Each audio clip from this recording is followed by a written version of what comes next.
Look at that little froggy. He found his way into the building here.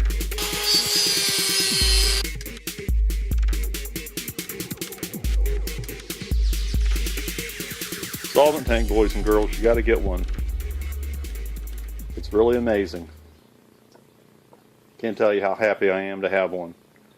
When my dad was alive, I had to drive across town to use one. Now I got one in my own garage. So here's a bunch of carriage parts, other things I've cleaned up. And there's the last chips. This was blasted off at a car wash. But in taking apart the rest of the lathe, I dropped these chips through the belt access hole.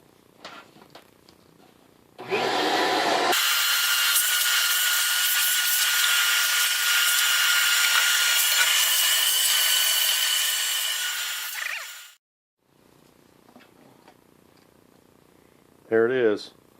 Almost got away from me. I'm about convinced any lathe you're serious about having in your shop, you need to tear it down completely, clean it, put it back together. Look at this. I haven't messed with these bolts. Look at this stuff. Oh yeah, that's loose. I mean, this whole thing's falling apart. Just, you never know what someone's neglected, and you're going to could have damage to a part or something because just wasn't secured properly. This baby's got some runtime on it, but we're going to make it brand new. Oh, I'm back on the Craftsman commercial. Been going back and forth between projects, and I need to strip this part, but I don't want to ruin this spindle speed chart. It's really in pretty good shape. I can reuse it. Now these two bottom holes are drilled all the way through, so I can get some kind of pin and possibly knock those out from the other side. These two are not drilled all the way through, and if I try to pry them up, I'm likely to bend this plate. So the first thing I'm going to try to do is put a slot in the head with my Dremel tool and take it out with a screwdriver. Now this is a thin blade, and I know I've covered this before, but for those that are new to the channel, you want to soak these in thin CA because they break very easily. They can shatter and go in your face. And even though you're wearing eye protection, you still want to try to use things in such a way that they don't explode. Now, I don't like these, but you know, I have no other choice. This is the thinnest thing that I have. And people use them every day, so I'm going to use it and be careful. I'm going to try very carefully not to cut the head off.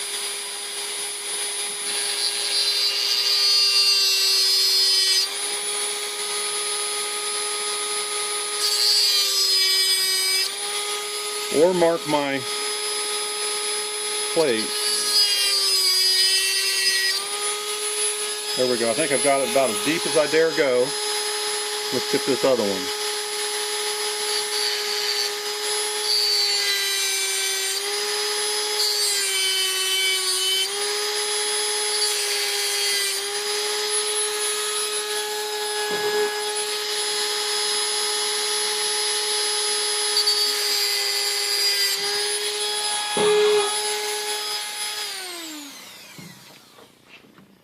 Alright, let's see if I can turn these babies out.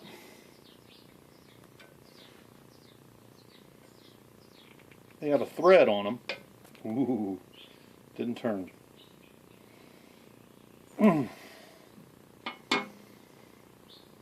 Wow. Ticklish problem. Now I don't want to reuse these. This particular lathe, I'm going to go with an Allen head motif. So I've ordered a lot of Allen fasteners for everything that shows. So this will be replaced with small button heads.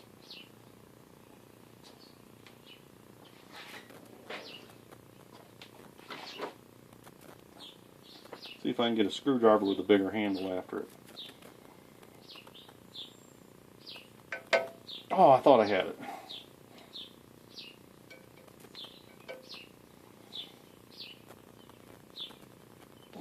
Boy, they're not going to move.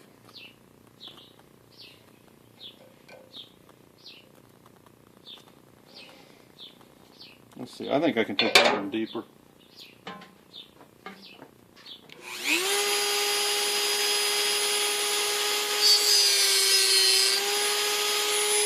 Oops, got out into my paint. No, I can't take it any deeper. Just going to end up messing up my deal here. Oh, broke the head off. Well, so there you go. There's one way to get them off.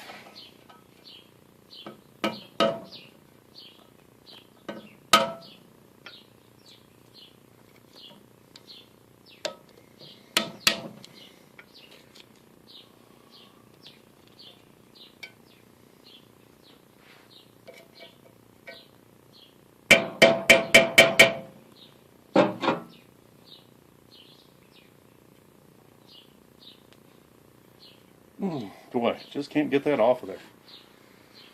Bummer. Well, I got a problem. I'll have to drill these out very carefully. No choice. Of course, I could just drill them a little higher and cover up my holes and not have to drill out that piece of steel. That piece of steel is probably harder than the cast iron. Might be hard to go right down the middle. I'll think about it. I'll come up with a good solution. Alright, I figured out what has happened to the lathe, paint-wise. It's very confusing. There were green Atlas lathes. And I assume there were gray, and there were certainly gray Craftsman. This one came with an Atlas part number. But this lathe has been painted green, it's been painted gray, and this may be primer. And then right immediately over top of that is green. It's been painted, look, here we go. It's been painted gray, gray, green, and then gray. So this has at least 4 layers of paint on it, probably 3 of which are factory. So I'm saying gray, gray, probably primer, color. Somebody then painted it green, and then painted it gray. So I'm going to return it to gray. I like the gray better than the green.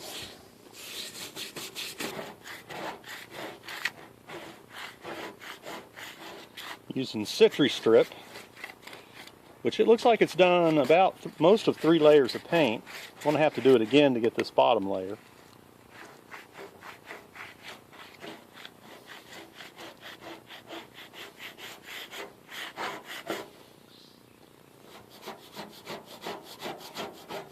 So I doubt the lathe's ever been restored, but it looks like somebody has painted it. That's probably true of many lathes. People paint them up to sell them, or paint them up because they're sick of looking at the field paint, or want to change the color, whatever. We're going to start fresh from the ground up.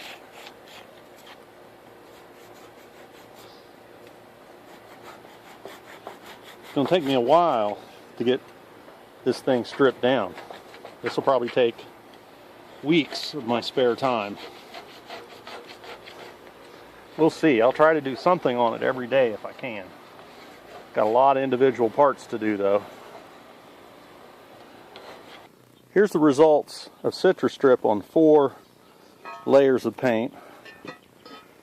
Hopefully in one more treatment I'll get rid of enough of it to wire brush what little bit is left. It's a lot of work cleaning up a lathe and painting it. My shameful progress on the Craftsman commercial lathe. Look how rusty. This, my friends, I'm going to surprise you. This is the difference between cleaning the stripper and old paint off with cold water and hot water. Actually, I guess I'm not showing you a difference because I'm not showing you a hot water part. But if you look back at my videos on the Craftsman QC42, which I haven't progressed on that restoration in quite a while, but that lathe is all painted now, or mostly all painted. Nothing rusted this bad. And I mean, this is really a thin surface rust. It just rubs right off. But I never got anything this orange out of it. And all of those things, that was in the middle of winter. I brought them in the house in the kitchen sink and rinsed them off under hot water. And I got a little bit of surface coloration, but nothing like this. So I'm going to recommend that you do your rinsing in hot water. And what the hot water does is it heats the part up while you're cleaning it and scraping away the last little bits of paint and rinsing it down the drain. It heats the part up. When you wipe it off and set it down, it dries really fast because the thing's, I don't know, 100, 120 degrees out of the hot water. So there's a tip for you. I think the rest of the parts, I'm going to finish these like I've been doing them, but the rest of the parts I'm going to do in hot water. And hopefully we'll have a little video to show the difference in that. What you're seeing here, these different colors, these are things that are wet in stripper. I'm on my third coat, and you can see I still have little areas left. Probably this is the last I'm going to do. Anything that's left I'm going to get with a wire brush and the Win angle drill. Or I guess what it was, the pit bull angle drill.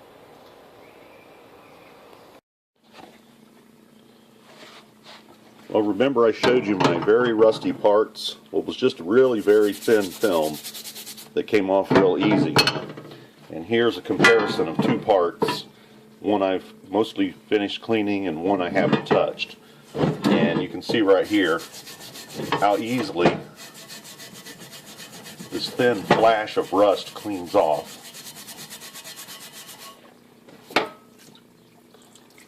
I think in the future I'm going to go ahead and rinse my parts in soldered as soon as I've cleaned all the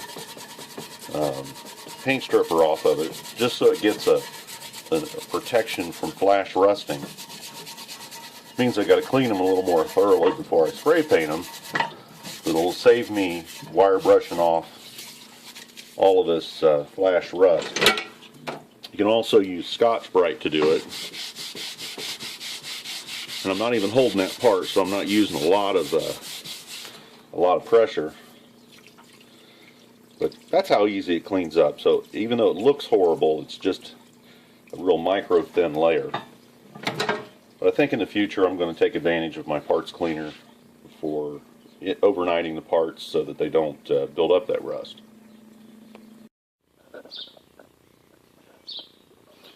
This is the base of the tailstock for the Atlas commercial cabinet lathe that I'm restoring right now.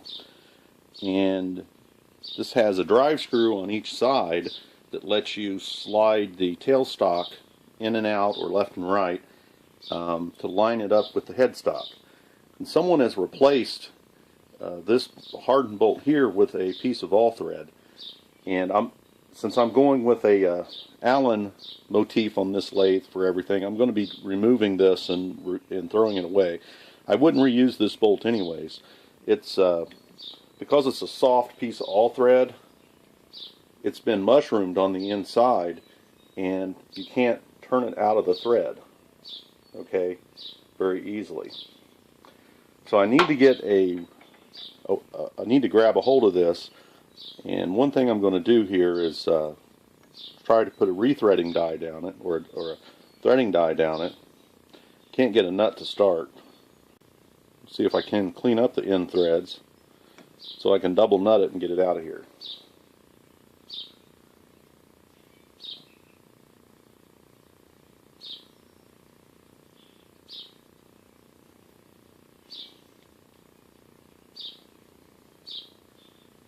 Okay, got it started. We'll grab a hold of it lightly down here.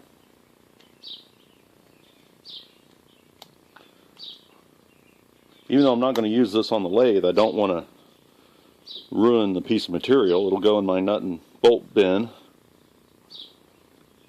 and become useful for something else. So let's see if we can get our double nuts on here now. It's a 5/16 18, by the way.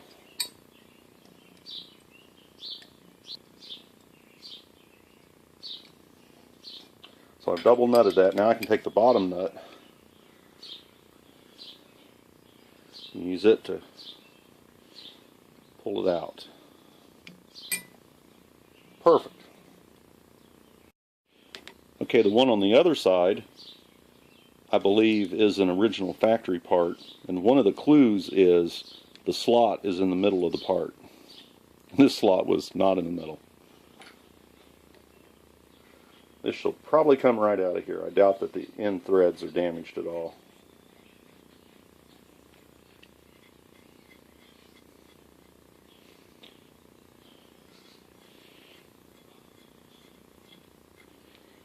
There you go. Backup part for my storage of Atlas Craftsman parts. About ready to start painting. Let's get the gib off of here.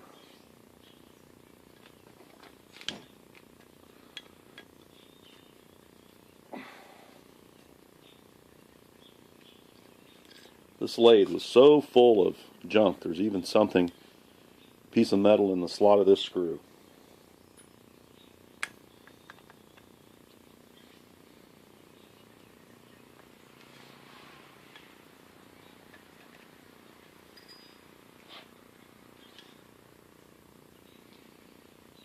A little bit of green paint under there.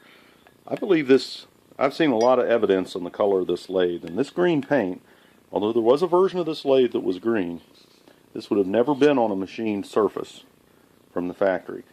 This lathe started out gray and was painted green, and then painted gray twice more. I have some wildlife in the shop. Look at that little froggy. He's found his way into the building here. Frog, I guess it's a toad. You might find bugs in here. We see some on the ground, dead dried June bug. But he'll probably dry out, so we'll help him get away.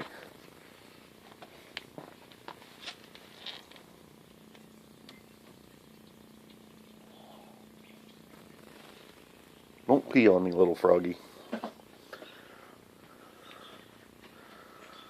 Don't jump either. Cover his little head so he doesn't feel like he needs to jump and run.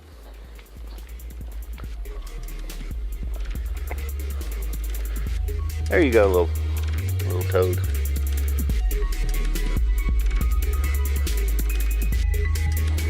Just because you can afford a nice car doesn't mean that you're not stupid. Look at this. Two vehicles parked in the entrance, in front of the entrance of Frickers in Vandalia. Isn't that rude?